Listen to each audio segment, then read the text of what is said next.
Hello again and welcome to another Warhammer 40k Genestealer Cult video. But before the Imperial Guard players turn off, please hang on. Please, this is also a video which could be very useful to Imperial Guard commanders out there. Okay, so hold on and wait for the payoff. Alright, but before we get into that, of course I want to, as usual, say thank you to someone for sending in some pictures, and I want to say thank you to Haterous Monarch for sending in some awesome pictures of his Genestealer cult fighting the vile traitors of the First Legion, the Dark Angels. They are traitors, guys. I know it's a meme, I know it's done to death, but they're bloody traitors. Alright, that's the end of it. Thank you for sending these pictures in, absolutely fantastic. If anyone else has got any cool pictures they want to share with me, please post on my Facebook page. There will be a link down in the description below. Now, without further ado, Let's take a look at what we're going to be talking about today, which is pure infantry armies. Okay, now at the beginning of 8th edition, pure infantry Imperial Guard was incredibly strong. We had 3-point conscripts which could be taken in very large units, 50 men to a unit. Now we had commissars that really reduced battle shock. Now, as you know, 2 years later, with 8th edition and FAQs and much heresy, the pure infantry, the state of pure infantry guard is not as strong as it was. Conscripts now cost more, can't be taken in big squads, and barely receive orders, barely take orders. So, and commissars, of course, barely do anything to mitigate battle shock. And there are a few ways around it, but you're restricted by certain regiments, like Valhallans, for example, if you want to get fearless conscripts again. And it just isn't quite as strong as it once was. Because the greatest strengths of the pure infantry at the beginning of 8th edition was the ability to take large units and the ability to be fearless, or near as damn it. That won you games. Lots and lots of games. Now, unfortunately, like I said, Guard have lost that ability, but Genestealer Cult do open up some options for us, and they should not be dismissed. Now, I've touched upon this concept before with Genestealer Cult. I have touched upon it, but I really want to talk about a list which I think could be top tier competitive, potential meta breaking. Well, that's a bit exaggeration. But meta influencing. That's fair enough, okay? Now, what we're looking at is a pure infantry Genestealer Cult list that basically models itself upon the early 8th edition pure infantry guard list. And what we're looking at is taking lots of fearless infantry that are tough fearless infantry that are not restricted by certain regiments. I'm just going to lay it down for you guys. I'm not going to beat around the bush. I'm talking about taking 240 Neophytes. Sounds like a lot, but do you already own 240 guardsmen? Many people, most pure infantry commanders out there do just own 250 troops, and it's nothing. 240, I know a lot of people that have double that. Okay, I don't know a lot of people. I know some, including myself, which have double that. But my point is that it's not uncommon for a long-standing guard player to have 300 infantry at his disposal. Okay? Now, Neophytes, for those of you that don't know, are basically like guardsmen in every single way, but there's a couple of key differences. One, they do cost 5 points each, which is a bit... You pay an extra point per guy. But they do have leadership 8, but that's not really that important in this situation. But the sergeants can take auto guns. They can take rifles, so you're not stuck with a sergeant with last pistol and chainsword, which is actually, across a whole army of these guys, very significant. The other thing is you can take squads of 20 Neophytes, where you're obviously restricted by squads of 10 guardsmen. You can also take, in those squads of 20, 2 special and 2 mining weapons. Okay, now you can actually take 2 special and 2 mining weapons in a 10-man squad. But I have found that it gets very expensive points wise, and it's also not difficult for someone to just kill out your special weapons. You know, you don't really get any extra firepower because you're just losing You're losing special weapons by the handful. So I'm proposing a 240 neophyte list, which consists of 2 battalions, and each battalion has 6 20-man squads. So each battalion has 120 infantry. Okay. Now in each one of these squads, you will want to put 2 mining lasers and 2 grenade launchers. Okay. Now, for those of you that don't know what a mining laser is, it's like a short-ranged but cheaper las cannon. It's one shot, it's strength 9, it's AP -3, it's D6 damage, just like a las cannon, but it only has a 24-inch range. However, it's only 12 points, which is nearly half the points of a las cannon. So, you can get 2 mining lasers for basically the same points as a las cannon. Now, at long range, you're going to struggle, but at close range, you're getting 2 shots. That's double the firepower for almost the same points. Combine that with grenade launchers, and obviously you're looking at 2 crack grenades, 2 mining lasers from each one of these squads. And you've got 12 squads. So you've got 24 mining lasers. You've got 24 grenade launchers. You've got a roughly 200 rifles. No sergeants. 200 rifles. Now, that is all well and good, but they're only hitting on 4s, is what I hear you say. So 24 laser cannon shots. It's only 12 hits.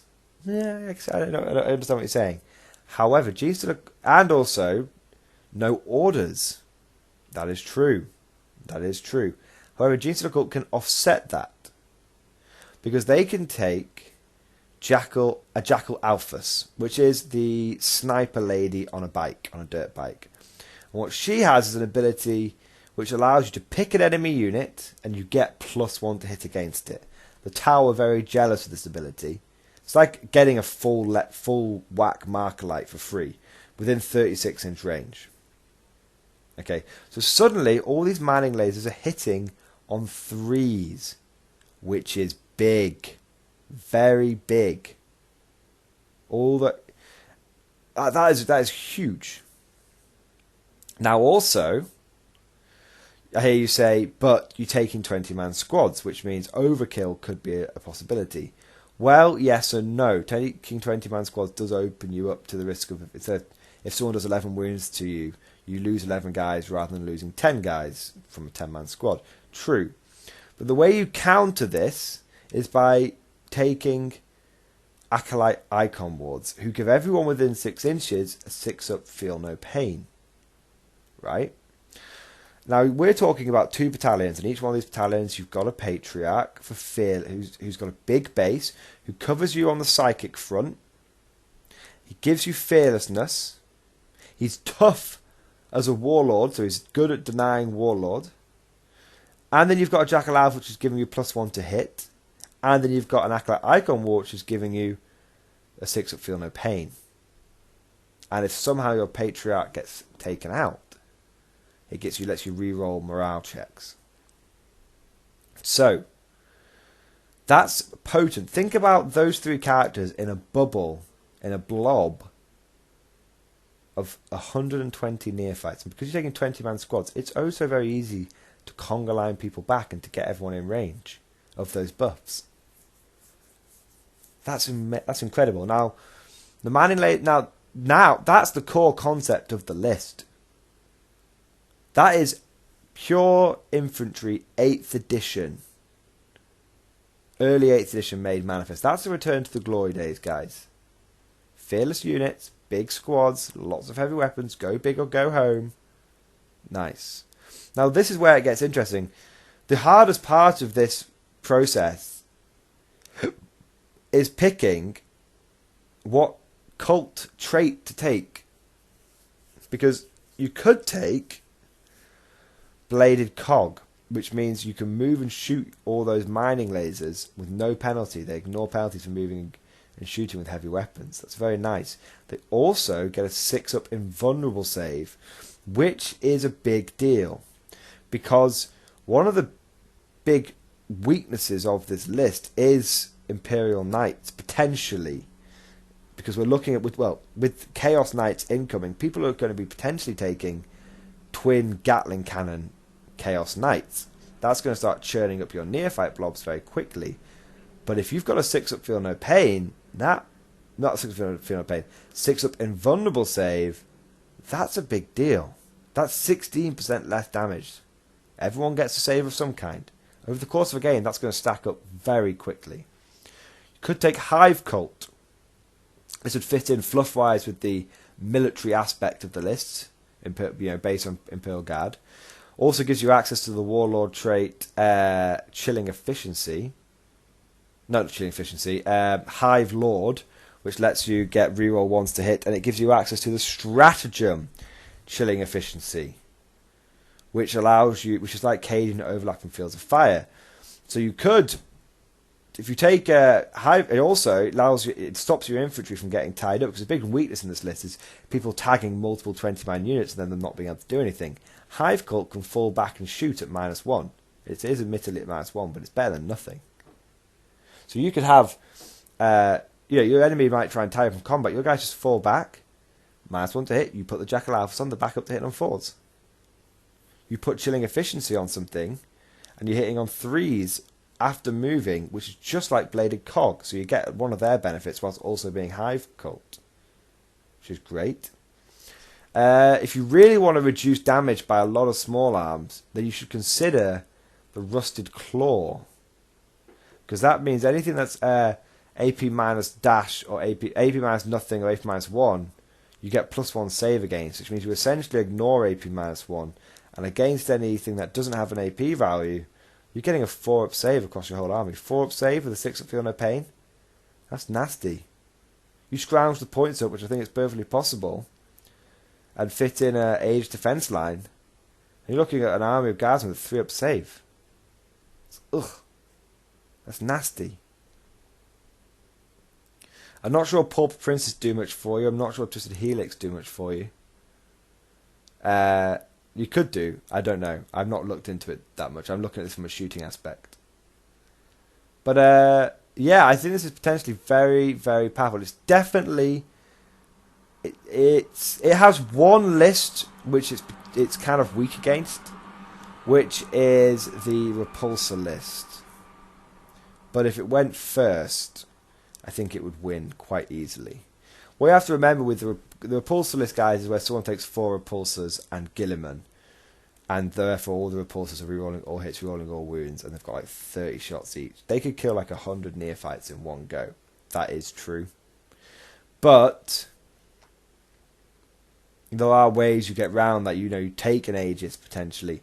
You deep strike you deep strike one battalion in, so they're not getting targeted. You stick to cover. You use things like conceal. Use your blips to your advantage and conceal your deployment and move around. So there is ways around it. It's very anti-Imperial Knight. Imperial Knights would really struggle against that, especially if you're Hive Cult. They can't tie you up in combat. You just fall back and shoot them. I think it's got a lot of potential. 240 Neophytes. Now the last aspect to talk about this list is obviously, well, what about buying all those mining lasers? Grenade launch is not a problem. What about buying all the mining lasers? Well, honestly, one way I've thought about doing this is there's 2 ways. One, third-party bits. Anvil Industries do something called like a shoulder-mounted phase lance. It's like a Spartan laser, guys. You can buy 3 of them for £7. So you put some of those, you buy some of those and you combine those with some legitimate mining lasers. The other thing I would say is just conversions. And the best conversion you could probably think of is something like Melter Gun. How easy would it be to convert a Melter Gun to a mine laser? You just take a Melter Gun and give it an extended barrel. That's all you do. You could probably make it quite cleverly so that the barrel is maybe you can magnetize things, and you can switch between being a Melter Gun and being a mining laser if you're playing Guard or if you're playing GSC Cult. It's definitely doable. I wouldn't recommend trying to scrounge up 24 legitimate mine lasers. That's going to cost you an arm and a leg. But yeah, that's the 240 Neophyte list, guys. What do you think? The most important question I have here is, what do you think would be the best regiment? I personally think you'd have to go Hive Cult, so that you couldn't be tagged in combat. There is an aspect which I haven't considered, is if you were to go Bladed Cog, what about taking something like 160 Neophytes? But then with the spare points that you have, you save 80 points there, you reinvest that into big Brood Brother squads.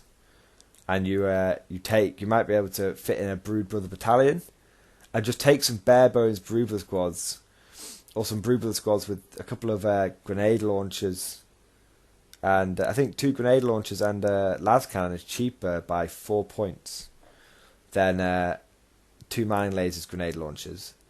You could take that, and you could have those as your frontline units, which screen you out, and then you don't worry about the moving. You don't worry about getting tagged. Because that's still 60 Brood Brothers you'd be screening out with. That's pretty good, potentially. I don't know what the exact points are. I think that's the 2 questions I want to post to the commenters.